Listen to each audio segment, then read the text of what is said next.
வணக்கம் மாணவர்களே, இந்த வீடியோவில் நாம் இப்போ என்ன பார்க்க போகிறோம்னா 4ஆம் வகுப்பு முதல் பருவம் பக்கம் 42ல் இருக்கக்கூடிய இணைப்பு சொற்களை அறிவோமா தான் பார்க்க போகிறோம். என்னது இணைப்பு சொற்களை அறிவோமா, அதாவது 2 தொடர்கள் இருக்குன்னா 2 தொடர்களையும் இணைக்கக்கூடிய இணைப்பு சொற்களுக்கு இருக்குது.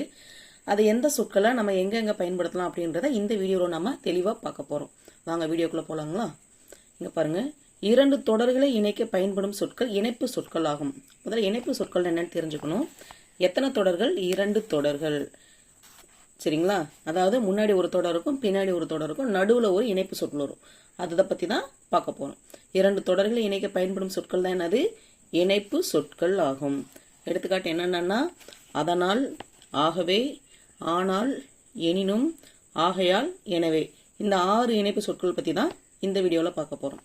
அதனால், ஆகவே, ஆனால், எனினும், ஆகையால், எனவே.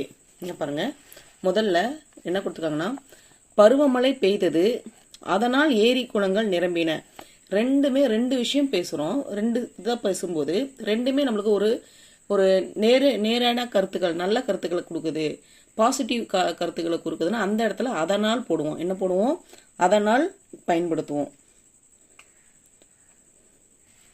அதே இடத்துல இப்போ ஒன்று நல்லது நடந்திருக்கு, இன்னொன்று ஒரு நெகட்டிவாக ஒன்று நடந்திருக்கு அப்படின்னா அந்த இடத்துல நம்ம என்ன பண்ணுவோம்? எதிர்மறையாக இருக்குது அப்படின்னா அந்த இடத்துல ஆனால் பயன்படுத்துவோம். இங்கே பாருங்க, பருவமழை பெய்தது, அதனால் ஏரி குளங்கள் நிரம்பின.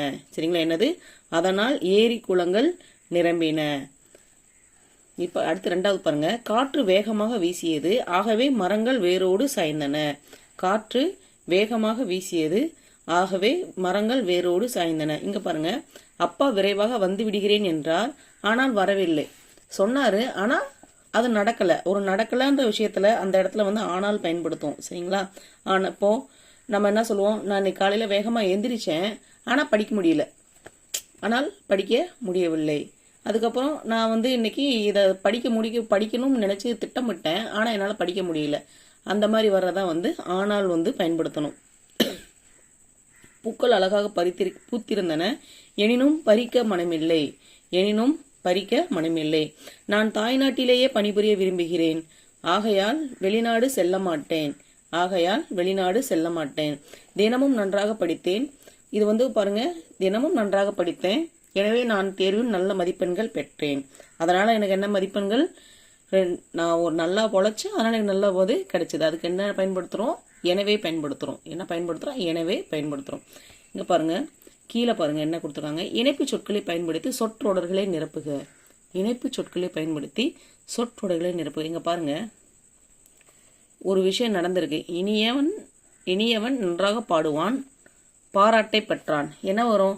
ஆனால் வருமா இல்லை அதனால் வருமா? சொல்லுங்க. ரெண்டுமே பாசிட்டிவான நல்ல விஷயங்கள். இனியவன் நன்றாக பாடுவான், பாராட்டை பெற்றான். ஆனால் பாராட்டை பெற்றான் வருமா? நீங்களே அந்த சென்டென்ஸை ஃப்ரேம் பண்ணி பாருங்க. இனியவன் நன்றாக பாடுவான், ஆனால் பாராட்டை பெற்றான்னு வருமா? வரவே வராது. அதனால் என்னது? நன்றாக பாடியதால் அவனுக்கு என்னது? பாராட்டு கிடைத்தது. அப்ப என்ன வரும் இந்த இடத்துல? அதனால் வரும். என்ன வரும்? அதனால் வரும். அதனால் என்னது? அதனால் பாராட்டை பெற்றான். இங்க பாருங்க, அடுத்து பாருங்க, திருவிழா நடக்கிறது, கடைகளில் கூட்டம் அதிகமாக இருக்கிறது. ஏதோ ஒரு செயல் இங்க நடக்குது. இந்த இடத்துல ஆனால் கடைகளில் கூட்டம் அதிகமாக இருக்கிறதுன்னு வருமா? ஆனால்னா நான் என்ன சொன்னேன்னா ஒரு விஷயம் நடக்கலன்றதுதான் ஆனால் பயன்படுத்தணும். இந்த இடத்துல பாருங்க, திருவிழா நடக்குது, என்னால கூட்டம் அதிகமாக இருக்குது, அதனால இந்த இடத்துல ஆனால் வர வாய்ப்பே கிடையாது. என்ன வரும்? ஆகையால். என்ன வரும்? ஆகையால். திருவிழா நடக்கிறது, ஆகையால் கடைகளில் கூட்டம் அதிகமாக இருக்கிறது. அடுத்து கவனிங்க, எனக்கு விளையாட பிடிக்கும். இங்க பாருங்க, எனினும் போட்டியில் கலந்து கொண்டேன். எனவே போட்டியில் கலந்து கொண்டேன். எனக்கு பிடிக்கும், எனவே நான் போட்டியில் கலந்து கொண்டேன். அதுதான் ஒன்று. எனினும் இங்க வர எனினும், அதாவது ஒரு விஷயம் பிடிக்கல அப்படின்றா மட்டும் எனக்கு விளையாட பிடிக்காது, எனினும் போட்டியில் கலந்து கொண்டேன் வேணா வரும். ஆனா எனக்கு பிடிக்கும் வரும்போது அந்த இடத்துல என்ன வரும்? எனவே தான் வரும். என்ன வரும்? எனவே தான் வரும். எனக்கு விளையாட பிடிக்கும், எனவே போட்டியில் கலந்து கொண்டேன். அடுத்துங்க கவனிங்க, தாத்தா அழைத்தார், அதனால் சென்றேன் வருமா இல்லை ஆனால் சென்றேன் வருமா? ஆனால் நான் சொல்லிட்டேன், அந்த ஆனால்னா ஒரு நெகட்டிவ் சென்டென்ஸ் இருக்கும், அதுக்கு தான் இது வரும். இங்க பாருங்க, தாத்தா அழைத்தார். இப்போ இந்த இடத்துல என்ன வரும்? அதனால் சென்றேன். என்ன வரும்? தாத்தா அழைத்தார் அதனால் சென்றேன். ஆனால் சென்றேன் வராது. அடுத்து பாருங்க, நண்பர் வீட்டிற்கு வருவேன் என்றார். இங்க பாருங்க, வரவில்லை. வரவில்லை இந்த மாதிரி வந்தாதான் என்ன சொல்ல சொன்னேன், என்ன எழுத சொன்னேன், ஆனால் பயன்படுத்த சொன்னேன். என்ன சொன்னேன், ஆனால் பயன்படுத்தணும். ஒரு விஷயம் நடந்திருக்கு ஆனால் இன்னும் நடக்கலை அப்படின்ற பட்சத்தில் என்ன யூஸ் பண்ணணும், ஆனால். என்னது, ஆனால் வரவில்லை. அடுத்து பாருங்க, விடுமுறை விடப்பட்டது. ஆகவே ஊருக்கு சென்றோம்னு வருமா, ஏனெனில் ஊருக்கு சென்றோம்னு வருமா. விடுமுறை விடப்பட்டது, விடுமுறை விடப்பட்டது. ஏனெனில் ஊருக்கு சென்றோம் வராது. ஏனெனில்னா அதுக்கு பின்னாடி வேற ஏதோ செயல் நடந்துச்சு. ஏனெனில், அதாவது ஏனெனில் இது ஒரு விஷயமா, இப்போ ஊருக்கு போறோம், ஏனெனில் விடுமுறை விடப்பட்டதுனா வரும்.